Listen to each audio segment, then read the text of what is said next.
I was going to look at some special topics over the next couple weeks, and the first one I just chose these at random, somewhat at random, was on money. And I'll be honest with you, the book of Proverbs says so much about money that we can't cover it in one Sunday school class, not even at a very high level. So I kept paring it down. Well, we'll talk about these three passages. Well, maybe we'll just talk about this passage and a couple of these verses. Well, maybe we'll just talk about this verse. And so I just kept narrowing it down. So we're going to pick out a couple principles today, but then I also want to use this as an example of one way of studying the book of Proverbs. I decided to do that as well with this issue of money. So here are 8 lessons on Proverbs. We're on the 5th lesson. I did get a call from Morris. They asked if I could go there next Sunday, 1 week from today. So 1 week from today, I'll be in Morris. So I won't be here. And then we have 3 more lessons left once I get back. So in the month of March, because next week is March already. Even with February being extra long, next week is March. So that's what we're going to look like. So we should be able to finish Proverbs by the end of March. And I have an idea for the next section of Sunday school lessons, but I don't remember what it is off the top of my head. All right, so by way of reminder, wisdom teaching assumes an all-pervading plan and order for the universe, which man must follow and live according to in order to live with skill. And we're going to see this today. I'm going to, from a couple of the verses that we look at, I'll draw this out a little bit more, again, to show you where this is coming from and why we believe this. We gave this definition: wisdom is skill in godly living. So the wise person has skill. But their skill, like a practical skill, but their practical skill is in godly living. And also by way of reminder, I added this also this time. Wisdom is making the right choice. So what we discovered when we looked at the first 9 chapters of the book of Proverbs is wisdom is making the right choice, either between good and bad, and sometimes between better and best. But we're always faced with a choice, and we have to figure out, well, which do I choose? And wisdom is knowing which is the right one to choose. So this is going to come up again here as we talk about money and finances. All right, so here we go, money. So we're going to start we're going to look at 2 passages, and even number 2 says Proverbs 10 verses 2 through 5 and verse 16. We're probably just going to limit that to Proverbs chapter 10 verse 2, because like I said, I kept cutting material. I had a lot more verses on the slide at one time, and then I removed them all. So we're going to start in Proverbs 6. So if you have your Bibles and want to go to Proverbs 6. I touched on this last week. But we'll look at it in just a little bit more detail this morning.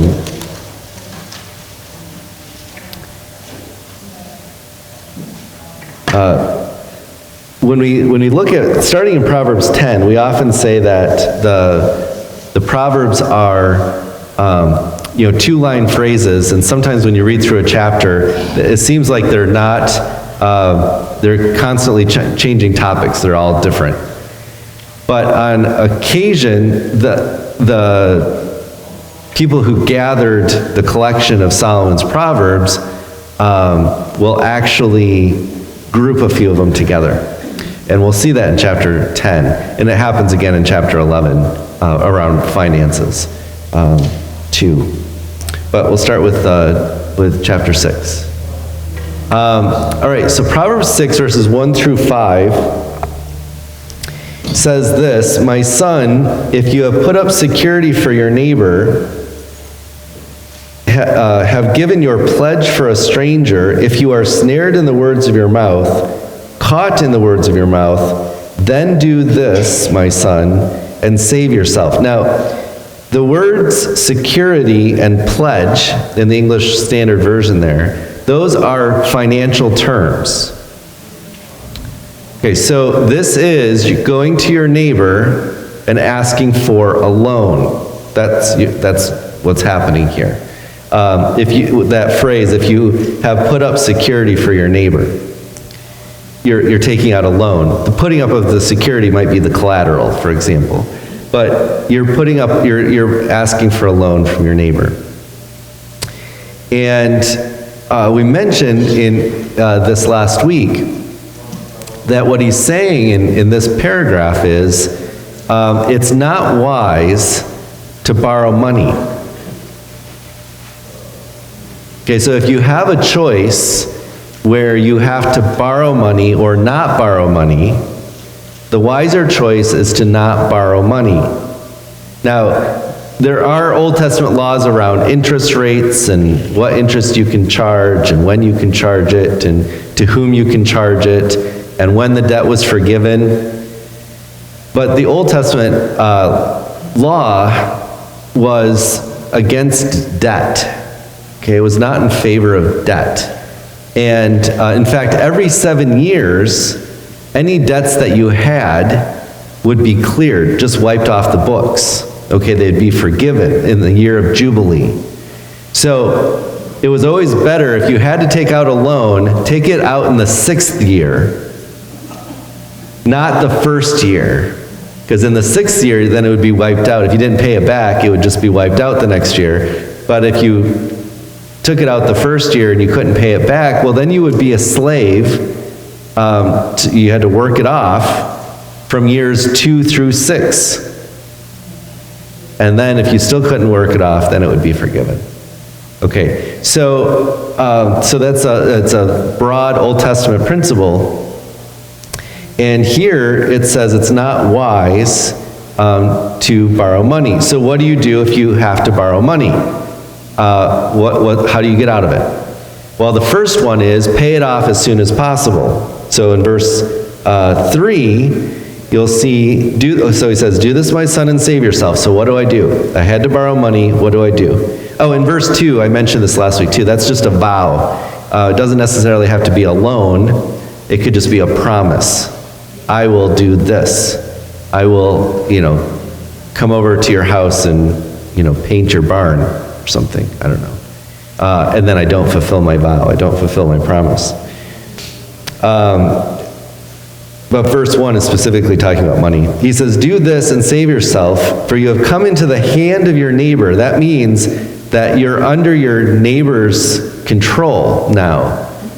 Okay, you've enslaved yourself to your neighbor. By taking out a loan from your neighbor, you've enslaved yourself to him. It's kind of like when we talk about, well, we're selling our house. Well, actually, we're not selling our house. We're selling Wells Fargo's house, right? And you say, well, but you own your house. Well, no, all I have to do is not make a payment for 1 or 2 months, and we'll find out who owns the house, right? Okay, so because we have a mortgage, we're in the hand of Wells Fargo. We have to do certain things if we want to sell the house. We have to play by their rules. It's their house.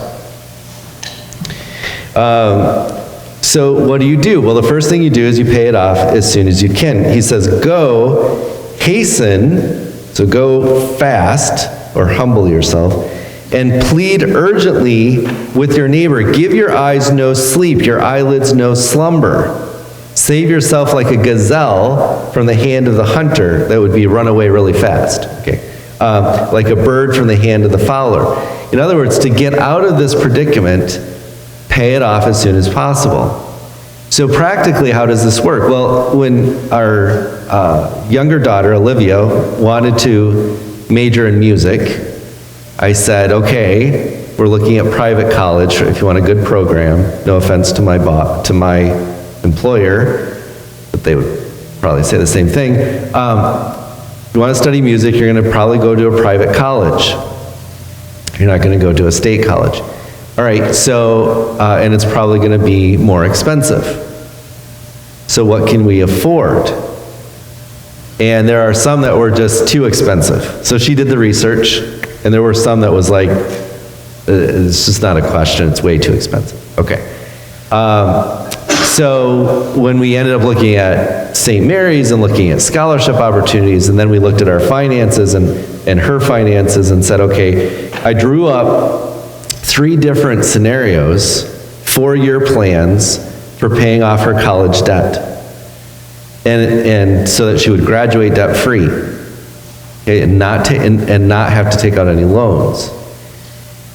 Now, a lot of that was her working really hard to make money, to contribute, and she contributed quite a lot. But one of those scenarios was, okay, if we have to take out a loan in this scenario, we have to be able to pay it off within 6 months of graduation. Why is that? Well, because the interest kicks in, you have to start paying the interest 6 months after you graduate. So you have kind of a grace period of 6 months. Okay, so we factored that into one of the scenarios. Here we might have to take out a little bit of a loan, but can we pay that off within 6 months of your graduation? If so, then it's okay. But if not, if we can't, then no, it's not going to be an option for us. So we worked through all of these scenarios, and I put in for inflation, and we put in, minimums of income, but some of it was, okay, you have to work 2 or 3 jobs, right? Go, hasten, right? Give your eyes no sleep, give your eyelids no slumber. Go work it off. Work hard, work 2 jobs, work 3 jobs. This is your priority. You're not going to do anything fun over the summer. You're working. You're paying it off. And we were able to do that. And she was able to actually not have to take out any loans, but she was able to graduate debt-free. But it took work, right? So this is one of the things. You go and you pay it off as soon as you can, if you have to borrow it. The second thing is, you can beg for forgiveness.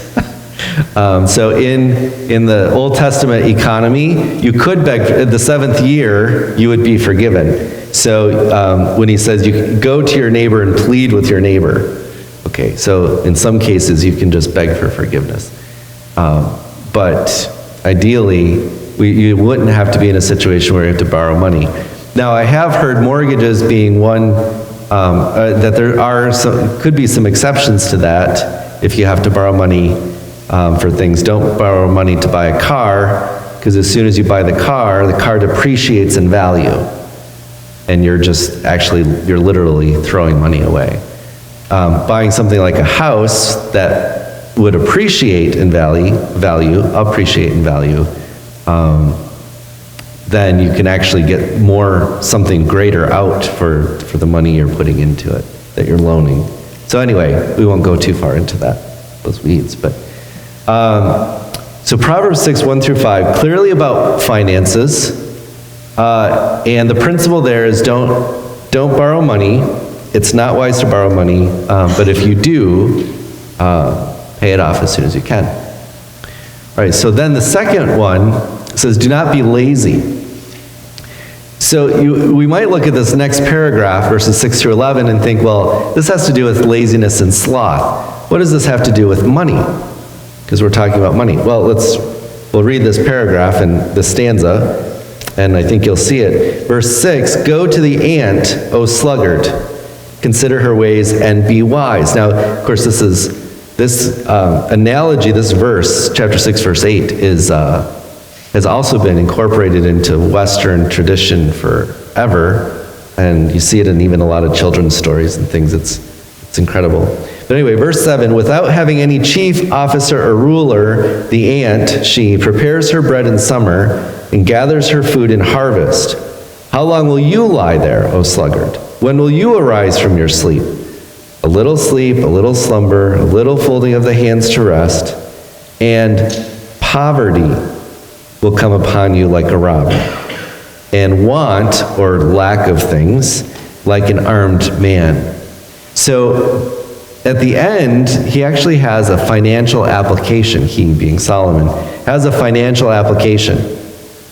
Poverty will come to you, and you will lack, want will come, as if you were robbed, and you had things stolen from you. That's what's going to happen to you. So laziness has a financial consequence to it. If you don't work, you don't eat, as the proverb goes. So the opposite of this is to be diligent. In whatever we're doing, we need to be diligent. And even like Pastor was saying in the sermon this morning, sometimes we get tired, literally tired, and it's hard to continue being that diligent, to keep going. And the example he used of, watching that clock, and then all of a sudden, so in the office, our office is open till 4:30. How many times does the phone ring literally at 4:29? And we all stare at it and go, do we really want to answer that?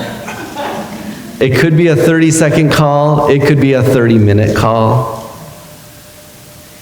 And then you're like, but we're open till 4:30, and our customer service, and then we usually give in and answer the phone. But I've been there till 5 o'clock on a phone that I answered at 4:29. But that's the point, is we don't want to be lazy. We don't want to take the easy way out. We want to be diligent. So having a good attitude towards our finances is being diligent. Now, these two paragraphs have financial implications to them. So someone has asked the question, well, what about the third paragraph? Does this have a financial implication to it?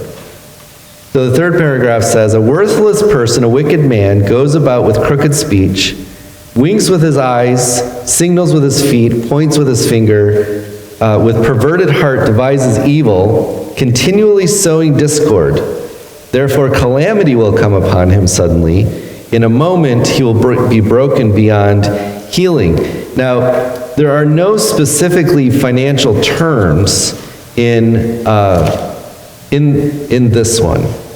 But I mentioned last week, I said that this admonition, this is an admonition. It was against being conniving. Speaking of being robbed.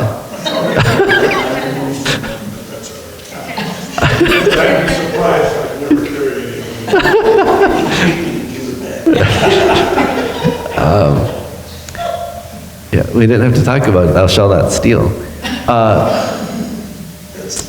That's the next one.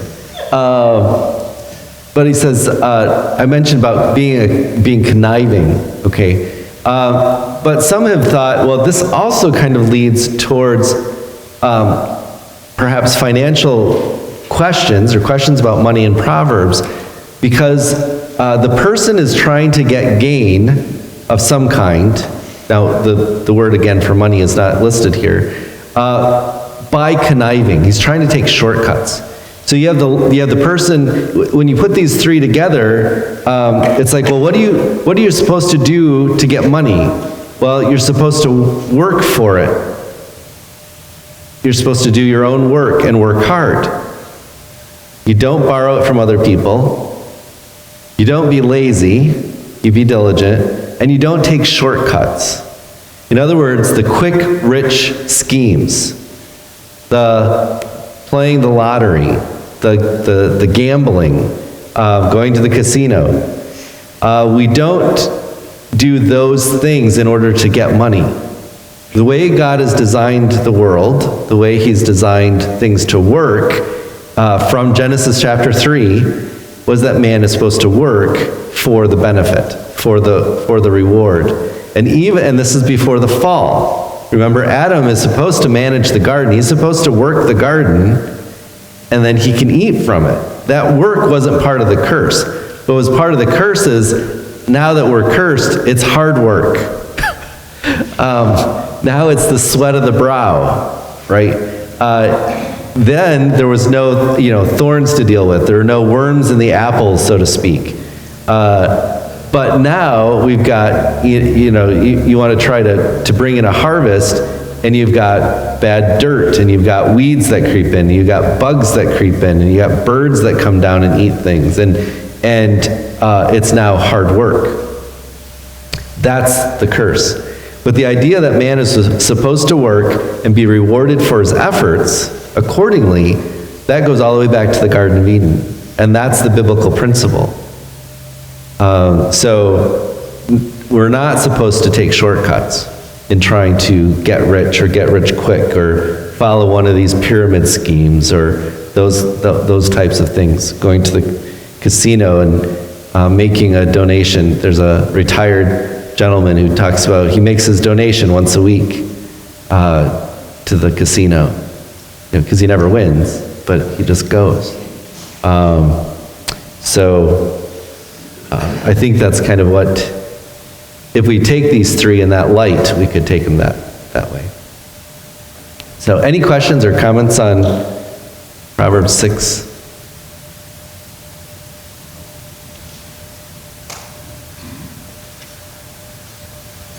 Any discussion? Well, then it's the whole issue of when is it okay to borrow? I mean, Right. Either a lender or borrower or me giving that someone. Well, I think that might be in Shakespeare. But so when can you borrow? When is it okay to borrow? Because it does say, it says if you have to borrow, here's how you deal with it. So it's better to not borrow. But Proverbs does allow for opportunity to borrow. But the borrower, I think there is another proverb somewhere else that says the borrower is slave to the lender, because the lender owns you until the debt is paid.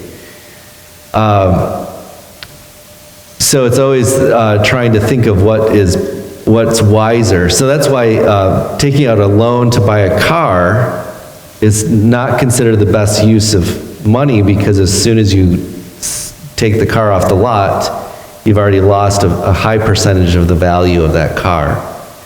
And so your loan is literally just throwing the money away. You're not getting anything for it at all. You're not even getting the car for that interest. Versus something that's appreciable, like the house, or something else, some other type of investment that is going to increase in value. And we don't have time to get into it right now, but in Matthew, Jesus uses the parable of the talents. And in that parable of the talents, you remember one person gets 5 talents, which is like, let's say, $500. And the next guy gets $200, and the third guy gets 100. When the master comes back, what is his expectation? Return on investment.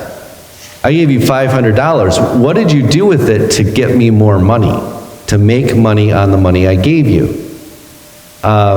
And so the person who had the $500 did some investing, and he was able to make money on that. The same with the 200. The guy with the 100 just said, I was afraid, so I stuffed it in my mattress, and I got nothing.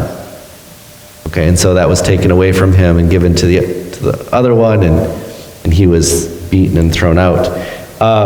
So there are the principle of investing and working with your money to make money is also a principle in Scripture. All right, Proverbs 10, verse 2, and I've got it up here on the screen, but you're welcome to look at it as well.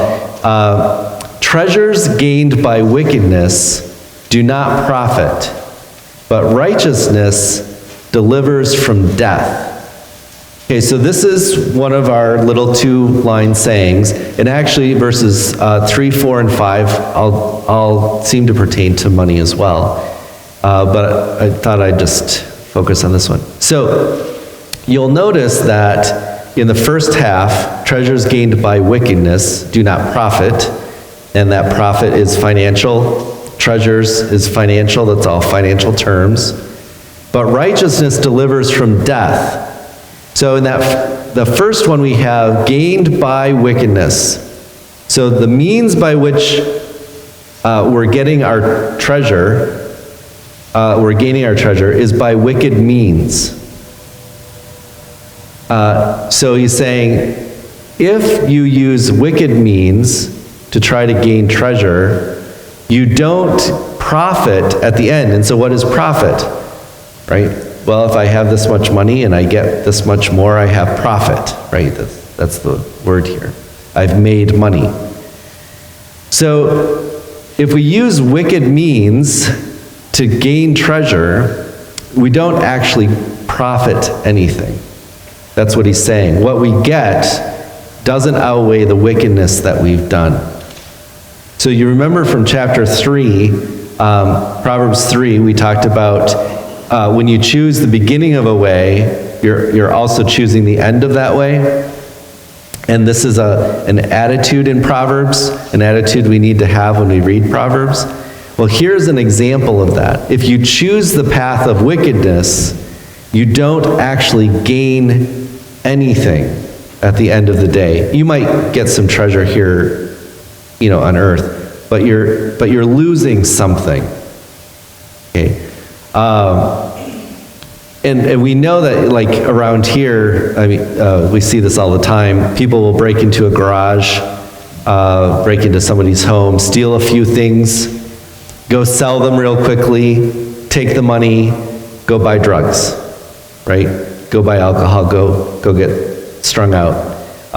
That happens a lot. It's happened a lot up in Chippewa County, especially homes in the country, because you're out in the country and you're not home. Someone just breaks into your garage, who locks their doors anyway, and steal a couple tools that look like they're pricey, sell them off, get some money, and go do drugs. That's treasure gained by wickedness. And what the proverb is saying is it doesn't balance out. The wickedness, using that means, there's a different end to that means. So what is it? It just says it doesn't profit. Well, we look at the other half of the verse. Righteousness delivers from death. Well, how does righteousness deliver someone from death? If I choose the way of righteousness, how does death related to this? Because this is talking about finances.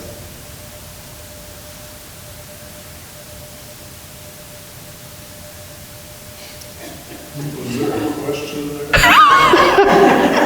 So, I was just making sure everyone was paying attention.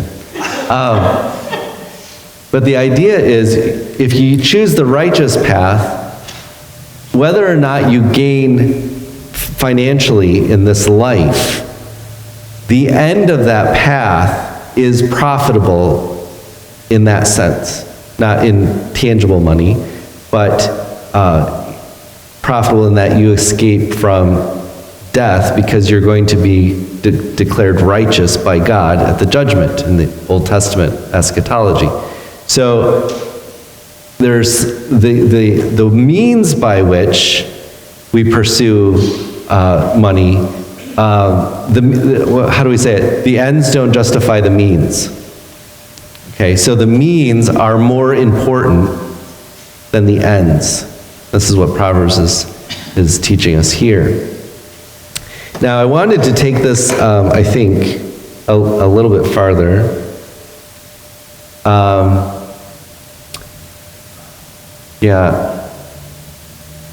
That's a really good verse, and I wanted to spend some time there, but I think I'm going to skip it.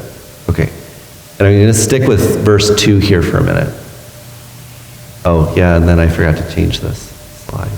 So if you look in your notes, the notes are probably better than my slides at this point. The third part says interpretation and spiritual application. So in Proverbs 6, 1 through 5, then I'm going to go to Proverbs. I'm going to try to tie a few of these passages together. Proverbs 6, 1 through 5 says, don't put yourself in debt to another person. Okay, but if you have to, pay off your debt, or beg for forgiveness. All right, so keep that in mind.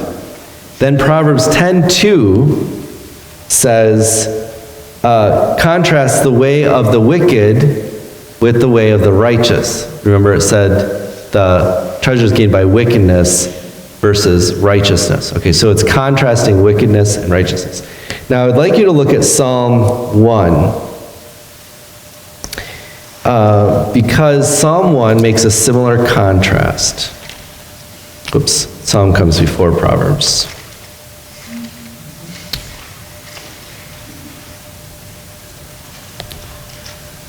So Psalm 1 is considered a wisdom psalm, by the way. It's an introduction to the book of Psalms, the entire book, or all 5 books. And Psalm 1 says, "Blessed is the man who walks not in the counsel of the wicked, nor stands in the way of sinners, nor sits in the seat of the scoffers. But his delight," so the blessed man, "his delight is in the law of the Lord, and on his law he meditates day and night." So this blessed man is like a tree planted by streams of water that yields its fruit in its season, and its leaf does not wither. In all that he does, he prospers. So not necessarily talking about financial prosperity, but in the fact that what he puts his hand to comes to pass. He's working and he's seeing he's benefiting from his labor.